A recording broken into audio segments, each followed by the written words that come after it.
माता, लगता है भ्राताश्री आ गए। Shown, shown! भ्राताश्री, कस्तूरी मृग कहाँ है? नहीं, कस्तूरी मृग हाथ नहीं आया शोन। किंतु यदि आप कस्तूरी मृग नहीं लाएंगे तो माता का प्रेम आपको किस प्रकार प्राप्त होगा? अरे कस्तूरी मृग तो स्वयं आएगा। अब तो तुम्हारे भ्राता महारानी कुंती और महाराजा पांडु के मित्र हैं। कस्तूरी मृग क्या, अब तो स्वर्ण का कस्तूरी मृग आएगा। चलो भीतर चलो। पता है शोन, महारानी ने तुम्हारे भ्राता कर्ण को अपनी अंगूठी दी है। अब तो तुम्हारी माता ने यदि कर्ण को प्रेम नहीं दिया तो दरिद्र रह जाएंगे और पछताएंगी। आर्य, जेठ जी से कहिए कि कुंती बोझ का राजसारथी एक छोटे से गांव में छोटे छोटे रथ बनाकर पूरे वर्ष में केवल 2 सुवर्ण मुद्रा प्राप्त करते हैं। इससे अधिक दरिद्रता और क्या आएगी?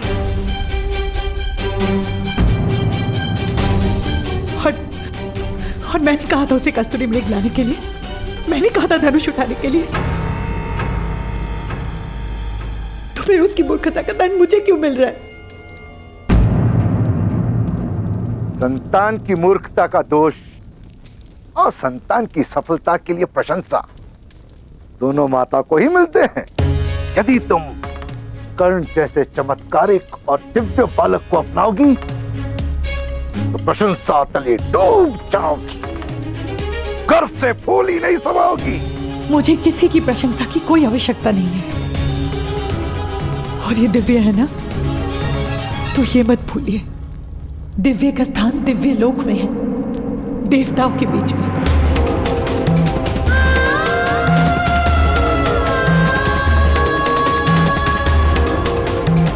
मनुष्य लोक में हम जैसे साधारण मनुष्य के बीच में नहीं।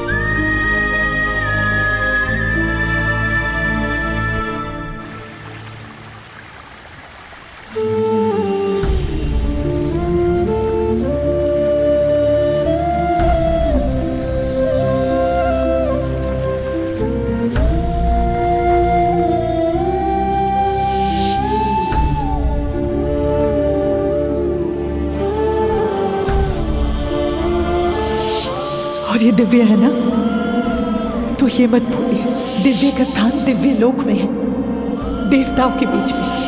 मनुष्य लोक में हम जैसे साधारण मनुष्य के बीच में नहीं।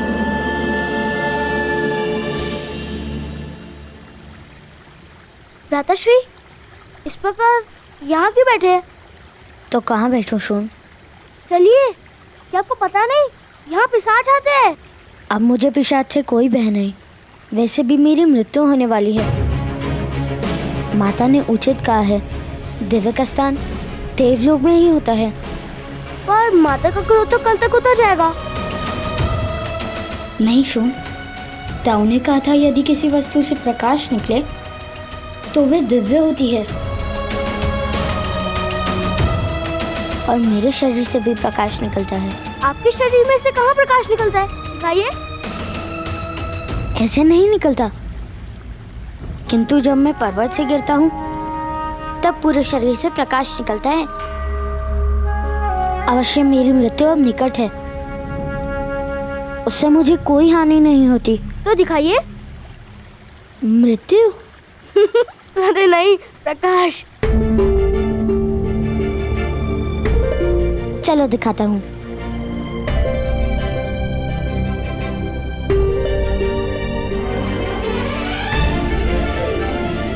चलाओगे भ्राताश्री? अब अपना दिखा दो ना दिव्य कवच। ठीक है।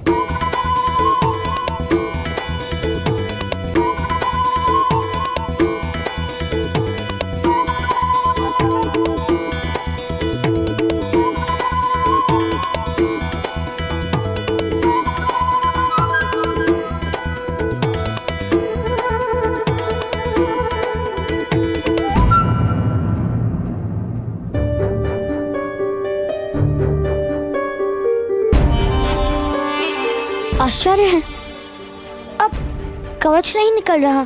यदि कवच प्रकट होता तो कितना सुख मिलता ना।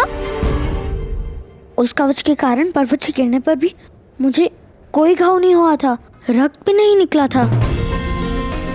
मैंने कहा ना, दिव्यता थी। हम सारे मित्रों को कवच दिखाते, सब आपसे भयभीत हो जाते। मैं मृत्यु से पहले स्वयं राजा की एक बार रक्षा भी कर लेता। हाँ, यदि राजा के सामने कोई सिंह आ जाता तो आप उसका जबड़ा चीर देते और मैं उसके कान खींच लेता। किंतु तुम्हारे शरीर से कहाँ कवच निकलता है? मैं प्रयास करता हूँ।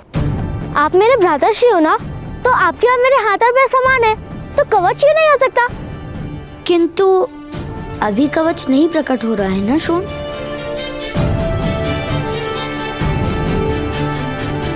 संभवतः पर्वत से गिरने पर प्रकट हो। मैं प्रयास करता हूँ। नहीं शोण, ठहरो, ऐसा साहस करना उचित नहीं।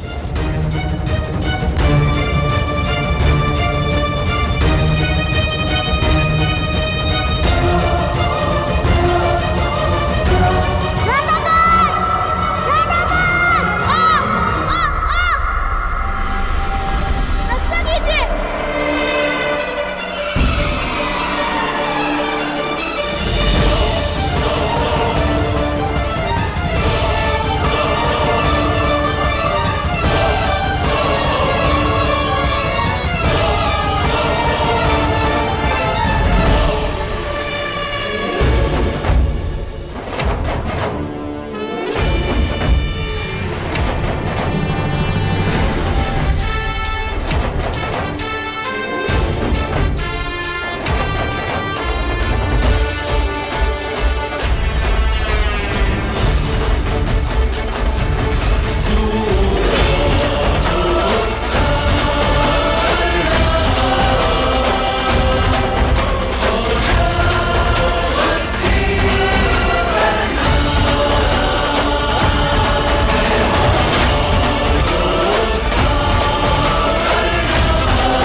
भ्राताश्री के शरीर से कवच प्रकट होता है। और आपने देखा वो पत्थर भी कैसे टूट गया। किंतु मुझे और मेरे भ्राताश्री को कोई हानि नहीं हुई।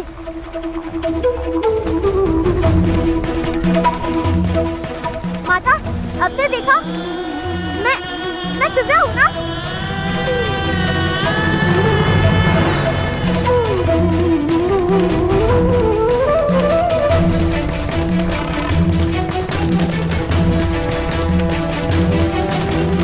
अंदर रखना, बिना शोधो, मेरी शोध से दूर रहना। शोन, चलो।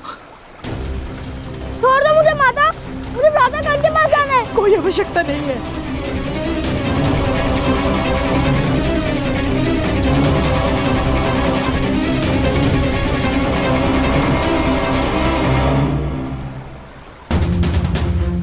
प्रातः काल दिव्य है माता, क्या आपने उनको दिव्य कवच नहीं देखा? अब हमें कोई हानि नहीं होगी। कर्ण स्वयं हानि है शोन। यदि तुम उसके साथ रहे तो तुम पर भी विपदा आ पड़ेगी। तुम क्यों नहीं समझ रहे हो शोन? कर्ण का कवच केवल उसी की रक्षा कर सकता है, किंतु वो हम सबके लिए मृत्यु का कारण बनेगा।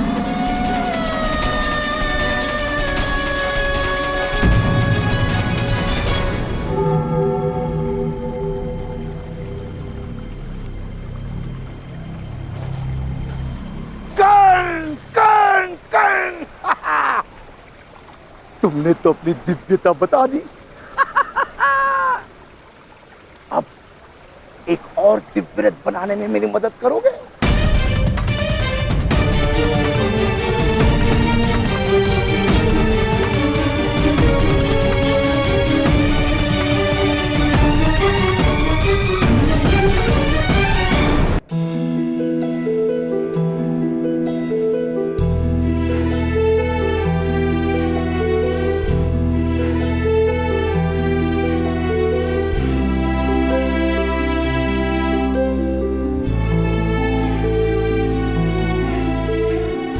मेरी दिव्यता माता के लिए क्रोध का कारण क्यों बन गई था? या!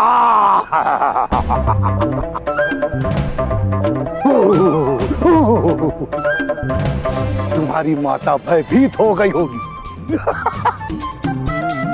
तुम्हारी दिव्यता तो प्रेम का कारण है पुत्र। किंतु माता को मेरी दिव्यता से प्रेम नहीं हुआ था। दिव्यता और प्रेम का कोई संबंध नहीं होता पुत्र। दिव्यता से या तो श्रद्धा जन्म लेती है या फिर भय। और तुम्हारी दिव्यता से तुम्हारी माता अधिक से अधिक तुम्हें प्रणाम कर सकती है, प्रेम नहीं।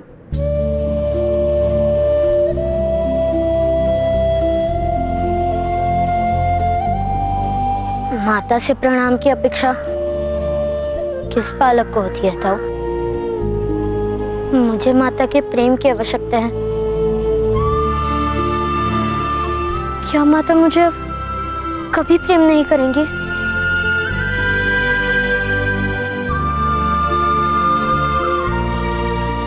नहीं, नहीं पुत्र, नहीं, ऐसा नहीं है।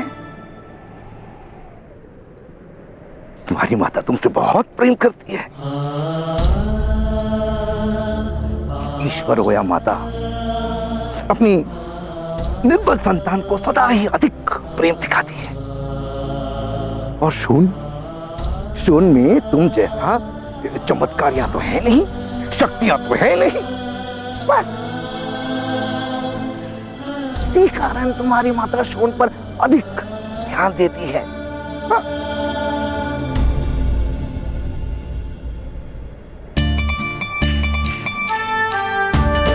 यदि ऐसा है तो मैं शोन को भी मेरे समान शक्तिमान बना दूंगा।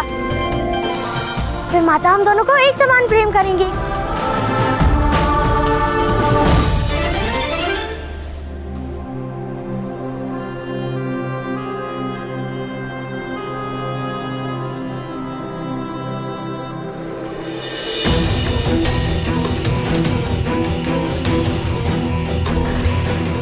भगवान ने राजकुमारी को आश्वासन दिया था कि वो सदैव अपने पुत्र की रक्षा करेंगे।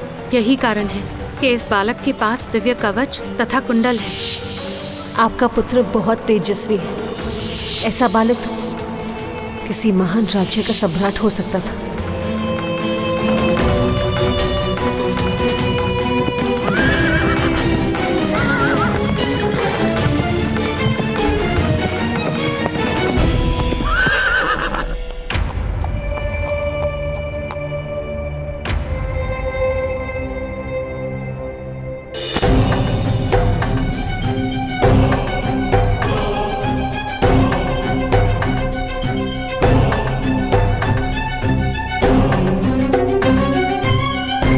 प्रणाम मध्य महोदय। मेरे अश्वों को आज जल नहीं पिलाया तुमने। क्षमा कीजिएगा, किसी काम में व्यस्त हो गया था। मैं अभी जल पिला देता हूं। किस काम में व्यस्त है अधिरथ, बहुत अच्छे से जानता हूं मैं। स्वयं अपनी आंखों से देखा है मैंने।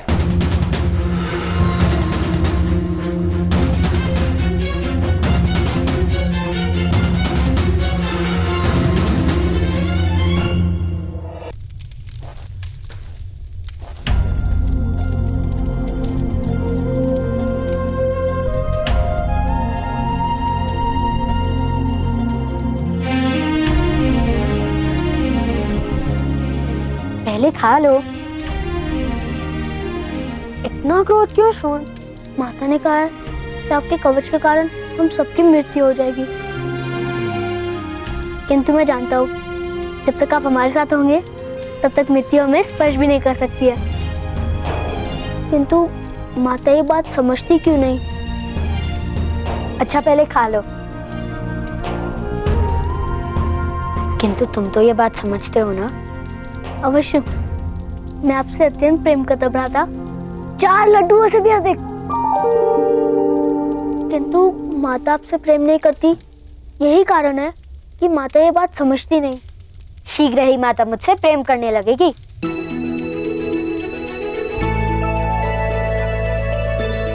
मैंने माता का प्रेम पाने का मार्ग ढूंढ लिया है।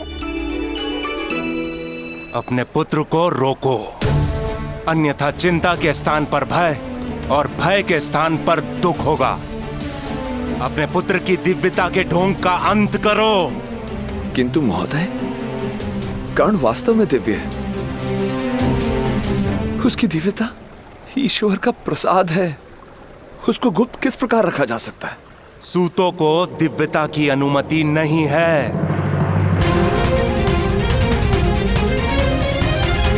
ईश्वर का प्रसाद जात पात नहीं देखता महोदय। यदि ईश्वर का प्रसाद है तो उसे मंदिर में बिठाओ और गर्भगृह का द्वार बंद कर दो, तब उसका नमन किया जाएगा। किंतु जीवन मंदिर में नहीं बीत सकता, उसे संसार में आना ही पड़ेगा। और जिस दिन वो समाज के मध्य आया, उस दिन उस पर जात पात का बंधन अवश्य होगा।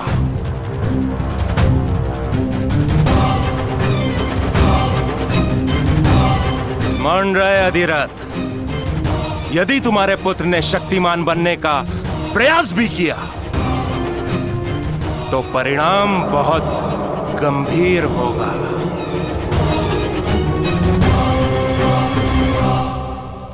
हाँ, मैं तुम्हें भी अपनी भांति महान धनुर्धर बना दूंगा। उसके पश्चात माता का प्रेम मुझे भी प्राप्त होगा।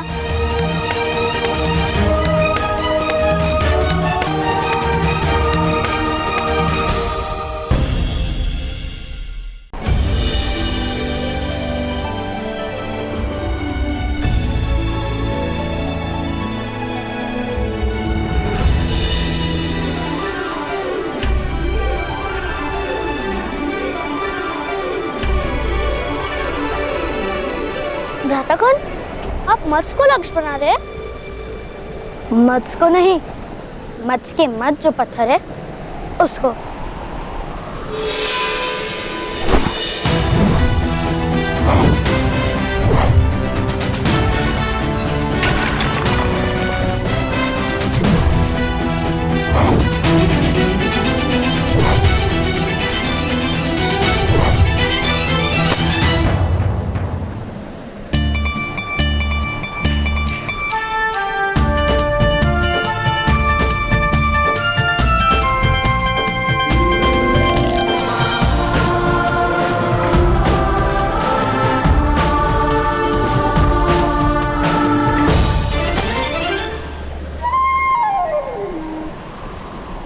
प्रयत्न करो।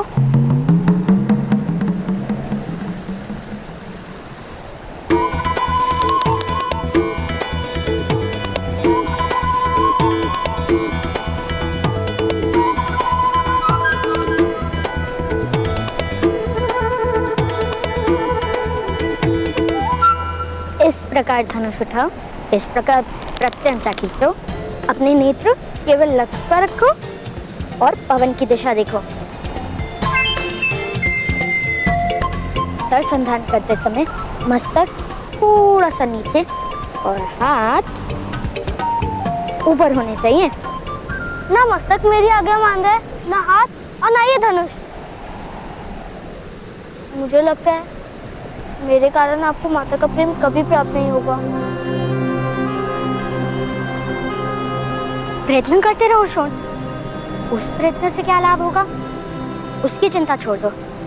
जाओ शोन, अब तुम फिर से प्रयत्न करो।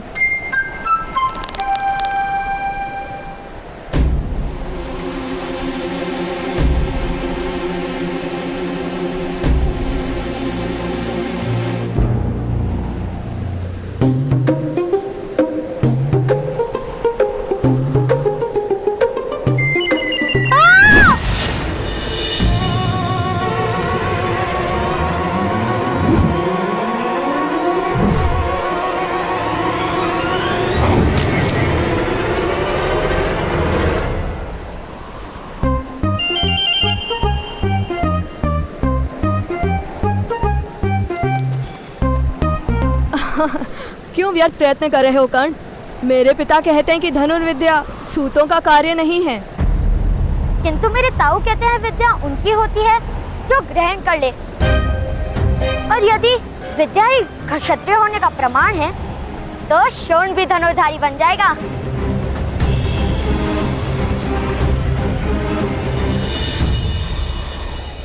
कर्ण के सामर्थ्य को समाज स्वीकार नहीं करेगा। सामर्थ्य कभी स्वीकार की याचना नहीं करता, नए समाज की रचना करता है। प्रार्थना नहीं, परिवर्तन करता है।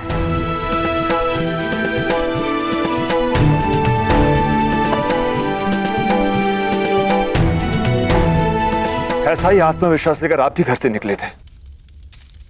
क्या हुआ? ना संसार बसा पाए और ना परिवर्तन ला पाए।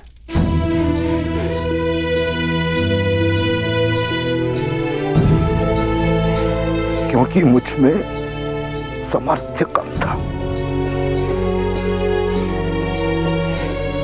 किंतु कर्ण दिव्य है, वास्तव में दिव्य है। अवश्य किसी देवता का प्रसाद है ये तुम्हारा सौभाग्य है कि कर्ण ने तुम्हारे घर में जन्म लिया है। कर्ण वो है जो समय को बांधेगा, जो इतिहास का निर्माण करेगा, जो समाज में परिवर्तन लाएगा। मूर्खतापूर्ण बात मत करो। क्षत्रिय तो जन्म से ही होता है। तो क्या क्षत्रिय विद्या लेकर जन्म लेते हैं? हाँ अवश्य, इसीलिए तो कहते हैं धनुर्विद्या पर क्षत्रियों का अधिकार है। तो करो प्रदर्शन अपने क्षत्रिय होने का।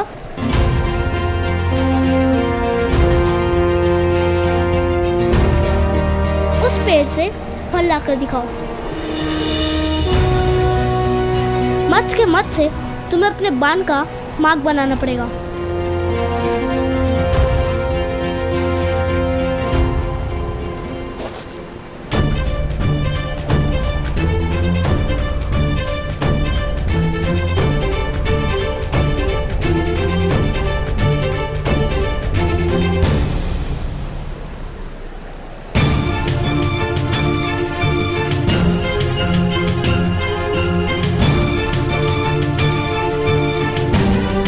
प्रथम तुम करके बताओ। किंतु शोण अभी क्षत्रिय नहीं बना, उसकी विद्या भी पूर्ण नहीं हुई। किंतु तुम तो क्षत्रिय हो, तुम तो विद्या लेकर जन्मे हो। तुम ही लक्ष्य भेद कर दो। नहीं, मैं लक्ष्य भेद नहीं कर सकता। अर्थात तुम क्षत्रिय नहीं हो। तुम क्या मेरे साथ प्रतियोगिता करोगे? पहले तुम मेरे भ्राताश्री को पराजित करके दिखाओ।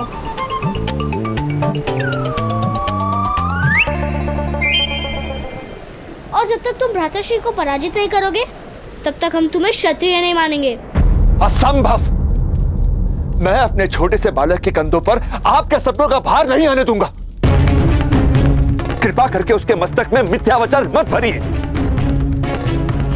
मेरी तो केवल इतनी इच्छा है कि वो अपना जीवन सुख और संतोष के साथ जिए। नहीं बनाना चाहता उसे योद्धा,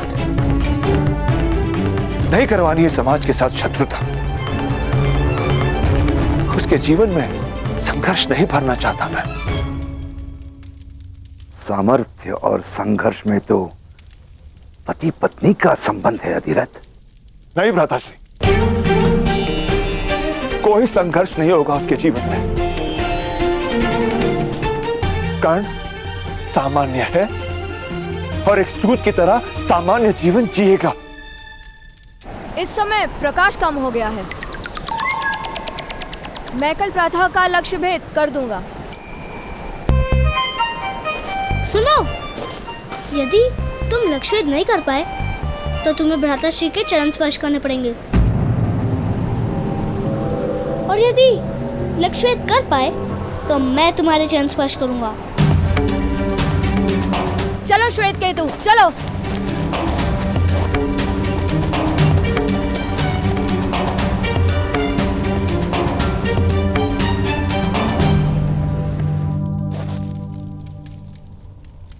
एक सूत के हाथ में रथ की धुरा होती है, धनुष नहीं। ताऊ ताऊ, वो उत्तम है ना? हाँ, कल प्रातःकाल उस उत्तम के साथ भ्राताश्री की प्रतिस्पर्धा निश्चित हुई है। आप चलेंगे ना हमारे साथ?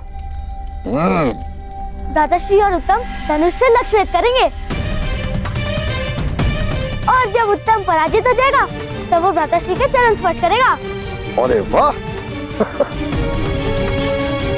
ये क्या प्रलाप कर रहे हो तुम? कोई प्रतिस्पर्धा नहीं होगी, कोई लक्ष्य भेद नहीं होगा।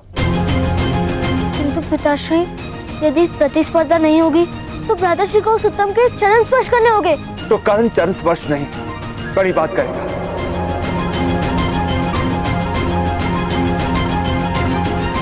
किंतु तुम दोनों मेरा आदेश नहीं टालोगे। कल प्रातःकाल कर्ण धनुष को हाथ नहीं लगाएगा।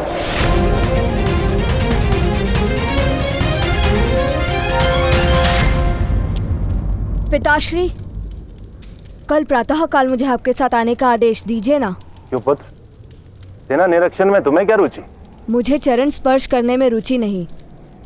मैंने एक भूल कर दी पिताश्री। जाओ। मेरे सम्मान पे प्रश्न हुआ तो मैंने प्रतियोगिता को स्वीकार कर लिया। भूल से कल प्रातः काल मेरी कर्ण के साथ धनुष विद्या की प्रतिस्पर्धा है। मेरी हार निश्चित है। वो सूत पुत्र अब भी ये साहस उसके पिता को चेतावनी दी थी, फिर भी यदि उसने कल धनुष का स्पर्श किया तो जीवन भर उस साहस के लिए पछताएगा।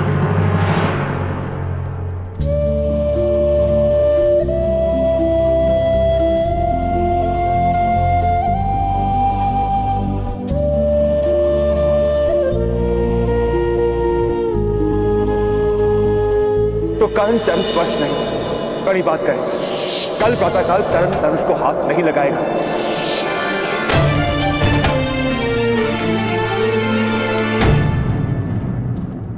तुम्हारी ओर से मैं उत्तम के चरण स्पर्श करूंगा। शोन,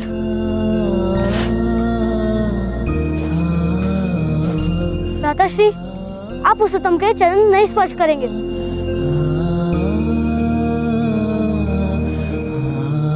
आपको प्रतियोगिता करनी ही पड़ेगी।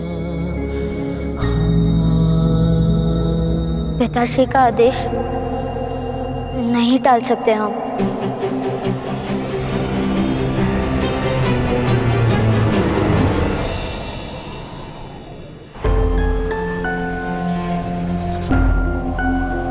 वो सूत पुत्र नहीं आएंगे। क्षत्रियों से प्रतियोगिता करने का साहस सूत पुत्र में नहीं होता पुत्र, और चरण स्पर्श करने की संभावना से वो कर्ण भयभीत हो गया होगा। चरण स्पर्श करवाने के लिए हम उनके घर चले पिताश्री? नहीं पुत्र, अब तो गांव के बीच वो कर्ण तुम्हारे चरण स्पर्श करेगा। चलो।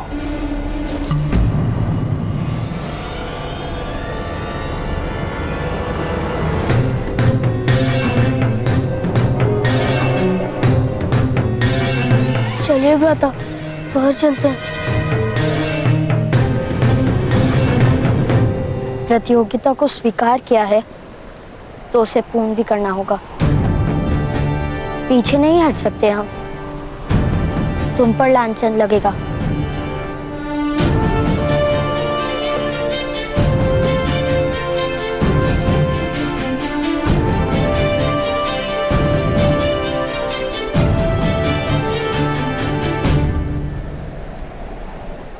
प्रतियोगिता करोगे कैसे सुपुत्र? तुम्हें तो धनुष चलाने का अधिकार ही नहीं है।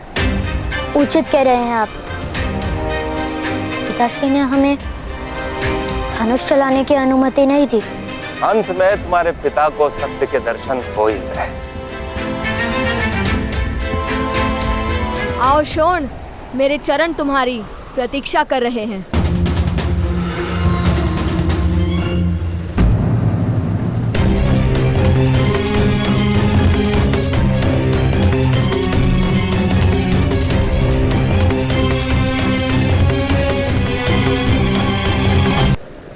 उत्तम, यदि तुम्हें आपत्ति ना हो तो शोण के स्थान पर क्या मैं तुम्हारे चरण स्पर्श कर सकता हूँ? नहीं भ्राताश्री, आप उत्तम के चरण स्पर्श नहीं कर सकते। मैं ही उत्तम के चरण स्पर्श करूंगा। अरे दोनों ही कर लो। भूतों को चरण स्पर्श करने में लज्जा किस बात की?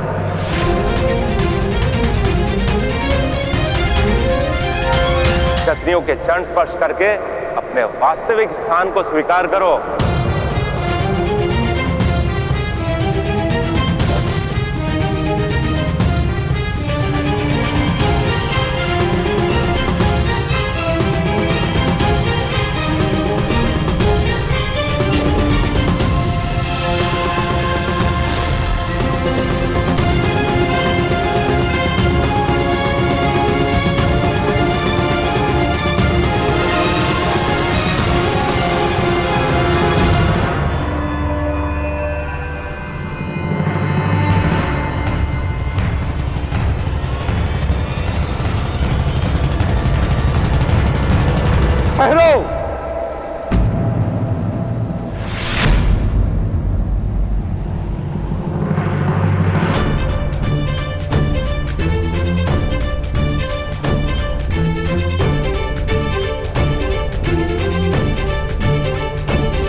जाओ पुत्र।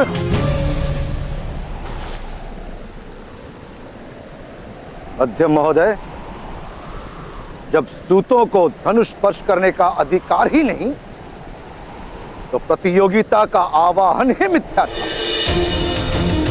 जय पराजय का प्रश्न ही कहां उठता है? तात्पर्य ये महोदय, यदि प्रतियोगिता ही नहीं हुई तो चरण स्पर्श ही क्यों? उचित कह रहे हो। चरण स्पर्श करने की कोई आवश्यकता नहीं। बस इन सूत पुत्र को अपना स्थान स्मरण रहे, वही काफी है। चलो तक। किंतु आपके पुत्र को तो धनुष स्पर्श करने का अधिकार है ना? ये यदि उसने लक्ष्य वेद नहीं किया तो उसे कर्ण के चरण स्पर्श करने होंगे। आओ आओ पुत्र उत्तम, आओ कर्ण के चरण स्पर्श करो या लक्ष्य वेद करो। जाओ पुत्र, लक्ष्य वेद करो। जाओ।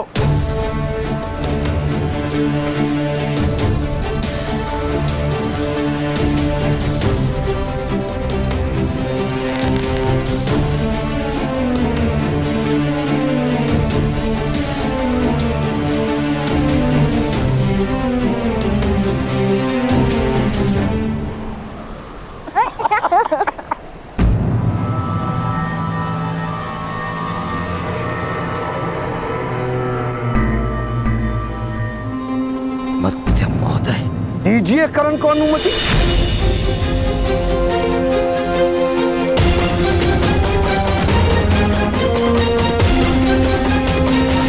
दीजिए करण को अनुमति।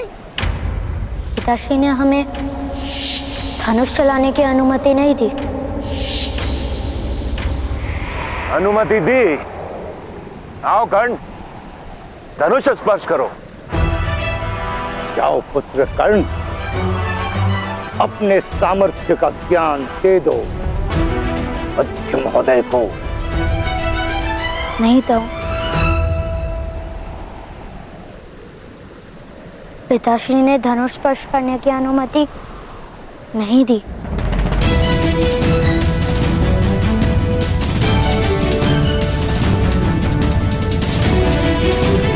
पुत्र कर्ण, ईश्वर ने 2 हाथों के साथ 2 पैर भी तो दिए हैं। तुम्हारे पिताश्री ने तो केवल हाथों से धनुष ना स्पर्श करने का आदेश क्या है।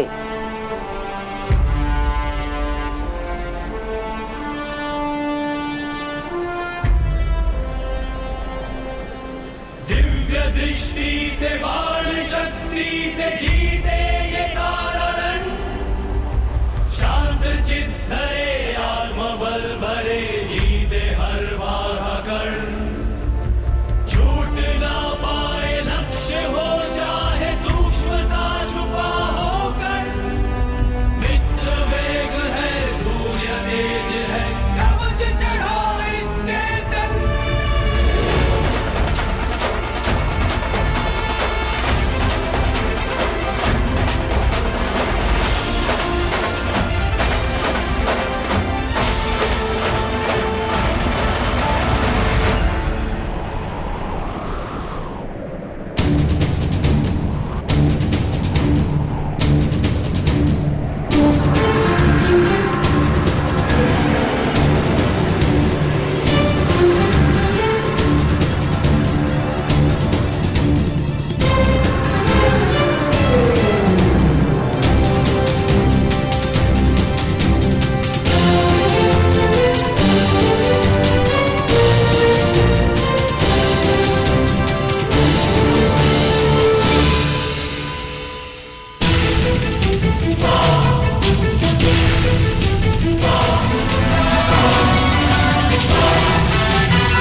अब भ्राताश्री के चरण स्पर्श कीजिए।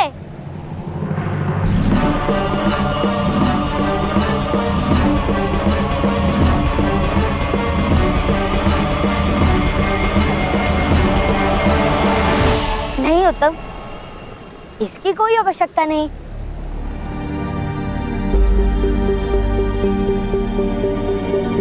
ये तो हम मित्रों की चेष्टा थी ना। तो तुम इन सूतों को विद्रोह करना सिखा रहे हो? नहीं मध्य महोदय, मैं तो केवल इनके सामर्थ्य को आत्मसम्मान का ज्ञान देता हूं। विरोध तो आपका अहंकार सिखाता है।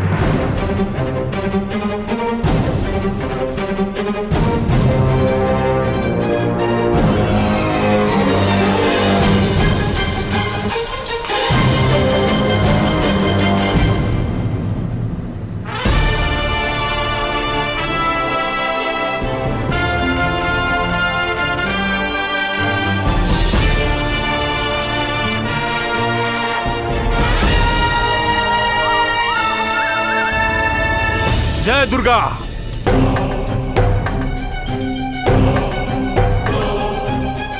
मध्यम महोदय, इस समय अधिरथ के पुत्र का न्याय करना ही होगा, अन्यथा सारे क्षत्रियों का सम्मान नष्ट हो जाएगा। किंतु महोदय। किंतु परंतु का समय नहीं है अशोक। धनुष और बाण के साथ साथ तुमने बालक की कला भी देख ली है। आज मध्यम महोदय ने भी देख लिया कि वो बालक दिव्य भी है। किंतु एक छोटे बालक से भय कैसा? रोग, ऋण और शत्रु जब उग रहे हो तभी नष्ट करना अनिवार्य होता है। यदि इस बालक का धनुष आज नहीं छुड़वाया गया तो कल हमें सत्ता छोड़नी होगी। किंतु एक बालक को कैसे दंड दे सकते हैं, जबकि एक राजा भी 9 वर्ष के बालक को दंड नहीं दे सकता। बालकों को तो शिक्षण दिया जाता है। पीड़ा ही शिक्षण देने का सबसे उत्तम मार्ग है, जानते हो ना? उस बालक को ऐसी पीड़ा देनी होगी कि जीवन भर उसके स्मरणों से रक्त बहता रहे।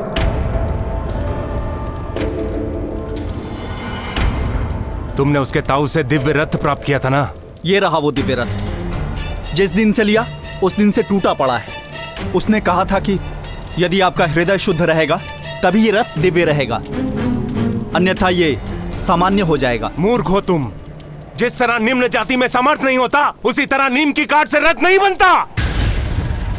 चलो, तुम्हें ठगने के अपराध के लिए उसे बंदी बनाते हैं। कर्ण अपने ताऊ से बहुत प्रेम करता है। ताऊ की मृत्यु को वो कभी नहीं भूल पाएगा।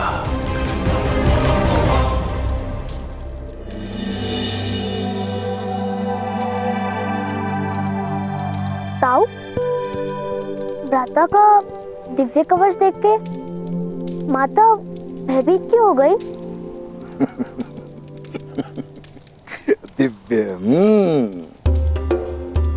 पुत्र सुन, नई और अनजान वस्तु के प्रति मनुष्य का पहला प्रतिभाव भय ही होता है। जो वस्तु मनुष्य समझ नहीं पाता उससे या तो वो अंतर कर देता है या तो उसका नाश करने का प्रयत्न करता है। समझे? हाँ?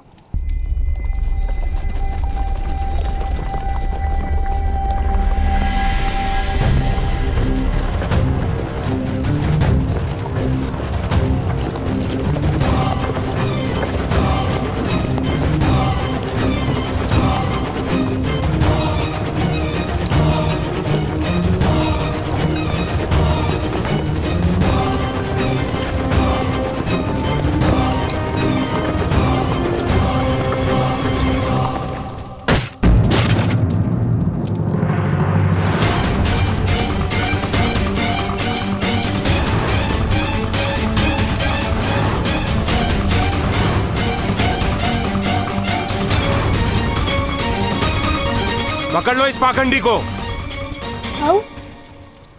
दिव्य रथ के नाम पर लोगों को मूर्ख बनाता है। मूर्ख? वो रथ दिव्य ही है। उसमें से निकलता हुआ प्रकाश तो तुमने स्वयं देखा ही था। पकड़ लो इसे।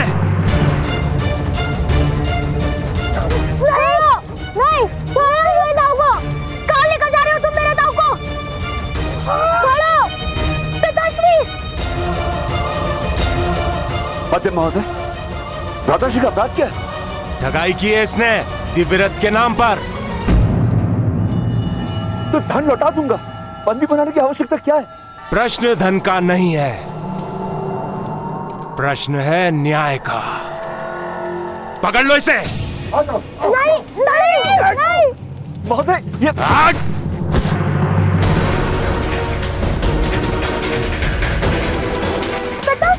महोदय, महोदय, अरे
ठगाई के अपराध का दंड मृत्यु है उच्चसेन। किंतु यदि मैंने अपराध किया है तो मुझे राजा के समक्ष उपस्थित करो। आप कैसे न्याय कर सकते हो? ये अन्याय है। शक्तिमान जो करता है न्याय ही होता है।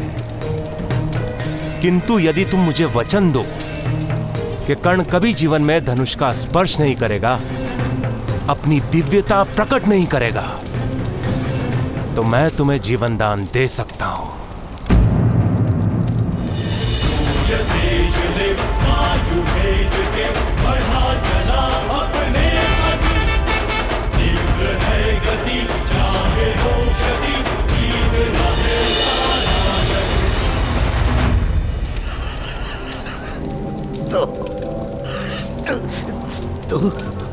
तो ये कारण है।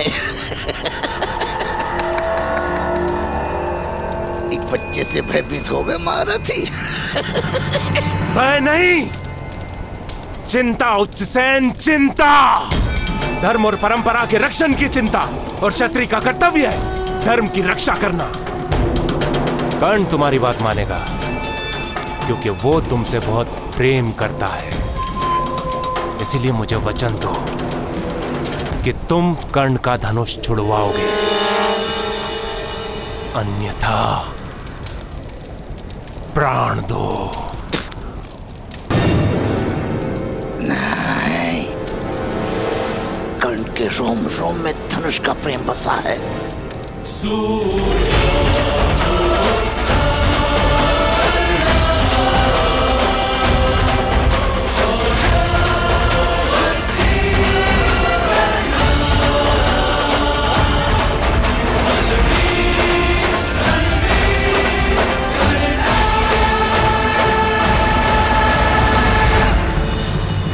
उसके जीवन भर का सुख उससे नहीं जीत सकता। चल जाने दो मुझे। मध्यम, ईश्वर तुम्हारा न्याय करेगा।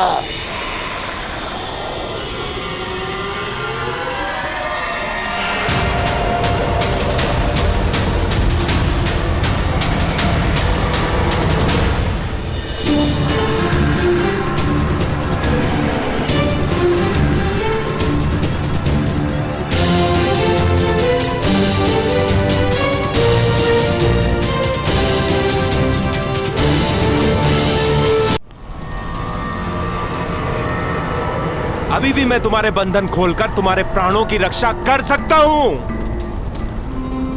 वचन दो उच्चसेन कि कर्ण का धनुष छुड़वा कर रहोगे। वचन दो उच्चसेन, वचन दो।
राधा, हमें इसी समय गांव का त्याग करना होगा।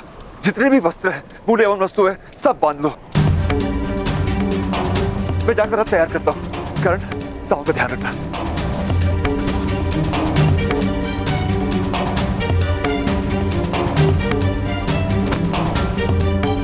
माता, छुपने की कोई आवश्यकता नहीं है। राधा कर्ण उन सबको पराजित कर सकते हैं। मूर्ख मत बनो शोन, ये तो दिव्यता लेकर जन्मा है, इसे कोई घाव नहीं हो सकता है। किंतु तो तुम्हारी मृत्यु हो सकती है शोन। कितनी बार समझाया, हमें धनुष उठाने का अधिकार ही नहीं है, किंतु ये समझे तब था।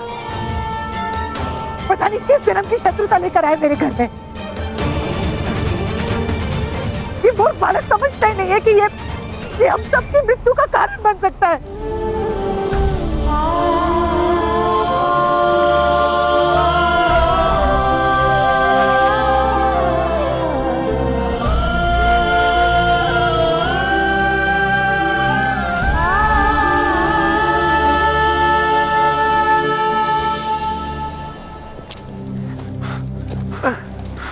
शीघ्र कीजिए। राधा, छोड़।